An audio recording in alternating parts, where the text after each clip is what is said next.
기도 가운데 말씀이 살아 역사합니다. 기도하지 않을 때 말씀이 힘이 없습니다.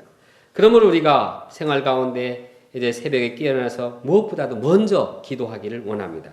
하루 생활을 할 때에도 이제 기도하면서 하기를 원합니다. 잠자리에 들기 전에도 기도하기 원합니다. 이처럼 기도가 습관화되기를 원합니다. 센터에 들어올 때도 먼저 기도하기를 원합니다. 얼마 전에 도역자님들이 센터에 들어올 때마다 기도하자는 운동을 펼쳤습니다. 그러나 현재는 이제 이것이 잘 지켜지지 않는 것으로 보입니다. 다시 회개하고 이제 먼저 센터에 도착하고 나서 기도하고 다른 일을 시작하기 원합니다. 이것이 습관이 되어서 집에 가서도 기도하고 직장에서도 기도하고 어디를 가든지 먼저 기도하고 모든 일을 하는 자 되기 원합니다. 그런데 예수님 시대에는 기도하는 특별한 장소가 있었습니다. 즉 예루살렘 성전이 기도의 장소였습니다. 사람들은 이곳에 모여서 개인적으로 혹은 민족적으로 그들의 사정을 말하며 하나님께 기도했습니다. 지도자들 대부분이 예루살렘에 살고 있었습니다. 이는 기도를 원할 때 언제나 성전을 찾을 수 있는 장점이 있었기 때문입니다. 그렇게 함으로써 그들이 하나님을 섬기는 사람들의 지도자로서 존경과 찬사를 받고 지도력을 유지하게 되었습니다. 예루살렘 성전에서 기도하는 시간도 이제 딱 정해져 있었습니다. 오전 9시, 정오 12시, 오후 3시 하루 3번씩 기도하도록 정했습니다. 그런데 기도 시간에 외출하여 거리나 시장에 있게 될 경우 경건한 사람들은 그 자리에 서서 기도했습니다. 사람들은 회당과 큰 거리에 서서 거룩한 폼을 잡고 기도했습니다. 사람들은 그들의 모습을 보고 칭찬했습니다. 와, 대단한 기도의 종들이야. 예, 성전도 아닌 곳에서 이렇게 열심히 기도하는 것을 보니 그들은 기도의 화신이야 하면서 기도하는 모습을 칭찬했습니다. 이때 기도하는 사람들은 이제 한눈으로 신눈을 뜨면서 그 칭찬의 소리를 듣고 이제 마음에 기뻐했습니다. 그래, 더 해라, 더 칭찬해라 하고 자꾸 마음에 칭찬을 듣고자 했습니다. 여기에 재미를 느낀 자들은 기도 시간이 되면 성전에 가지 않고 일부러 회당과 큰 거리로 출장 나가곤 했습니다. 그들이 기도하는 목적은 사람들의 인정과 칭찬을 받는 데 있었습니다. 이런 상황에서 예수님은 말씀하십니다. 또 너희는 기도할 때 의식하는 자와 같이 하지 말라. 그들은 사람에게 보이려고 회당과 큰 거리 어귀에 서서 기도하기를 좋아하느니라. 내가 진실로 너희에게 이르노니 그들은 자기 상을 이미 받았느니라. 예수님은 의식하는 자와 같이 하지 말라고 하십니다. 그들의 기도는 경건한 모습을 보이지만 그 이면에는 사람에게 보이려고는 이러한 연출 의도가 도사리고 있었습니다. 그들은 회당과 길 모퉁이에 서서 큰 소리에 기도함으로써 다른 사람보다 자기를 돋보이게 했습니다. 길에서 아니면 회당에서라도 이제 시급히 기도해야 할 만큼 기도를 억제하기 어렵다는 것을 이제 과시했습니다. 이처럼 그들은 기도를 자기 선전의 방법으로 이용했습니다. 그러나 제자들은 기도할 때 어떻게 해야 합니까? 예수님은 말씀하십니다. 너는 기도할 때 내 골방에 들어가 문을 닫고 은밀한 중에 계시는 내 아버지께 기도하라. 은밀한 중에 보시는 내 아버지께서 갚으시리라. 예수님께서 골방에 들어가 기도하시는 이유는 은밀하게 기도하라는 뜻입니다.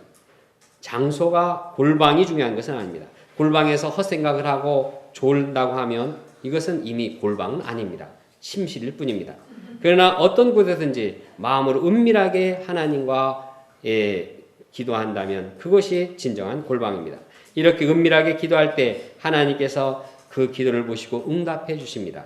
은밀한 중에 기도할 때 하나님께서는 세상과 정욕이 찌든 우리의 심령을 새롭게 해주십니다. 우리가 마음에 죄사함의 은혜를 충만히 부어주십니다. 지난 봄수양의 둘째 날 저녁 기도 시간에 여러 동역자님들이 이제 마음을 기도하는 가운데 새롭게 했다고 고백했습니다. 하나님과 은밀하게 기도할 때 시달리고 연약해진 마음이 위로를 받고 또 강하게 됩니다. 기도는 불안한 마음에 평화를 주시며 어떻게 해야 될지 몰라 방황할 때 방향을 주십니다. 은밀하게 기도할 때 맛보는 마음의 평화와 기쁨과 위로는 참으로 큽니다.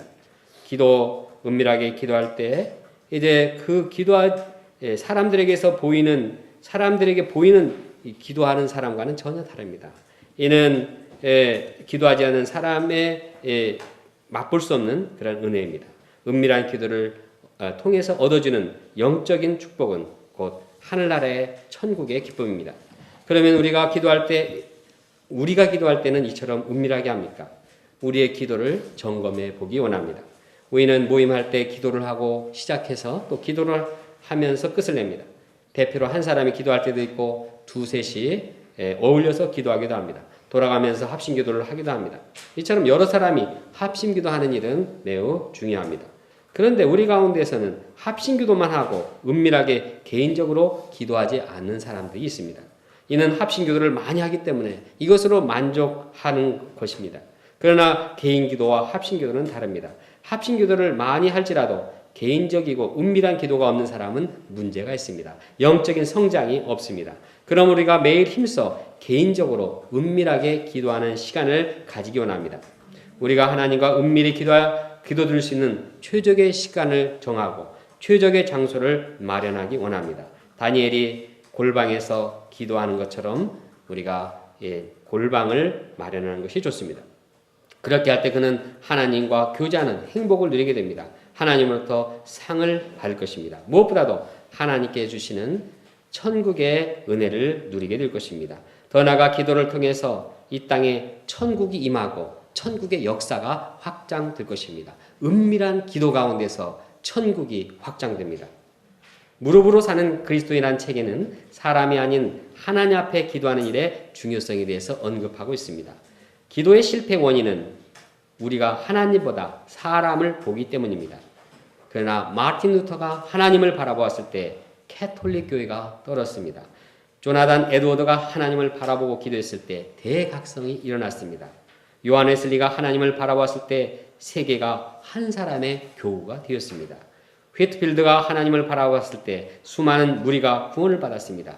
조지 물러가 하나님을 바라보고 기도했을 때 수천 명의 고아들이 양육을 받게 되었습니다.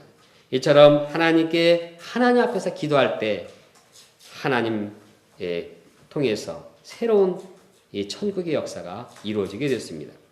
기도의 사람 진젤도프는 그런 사람이었습니다. 그는 선물을 구하기보다도 선물을 주시는 하나님에 향한 갈망이 있습니다. 그는 말했습니다. 나는 열렬히 사랑하는 분이 있습니다. 그분은 하나님 한 분뿐이십니다.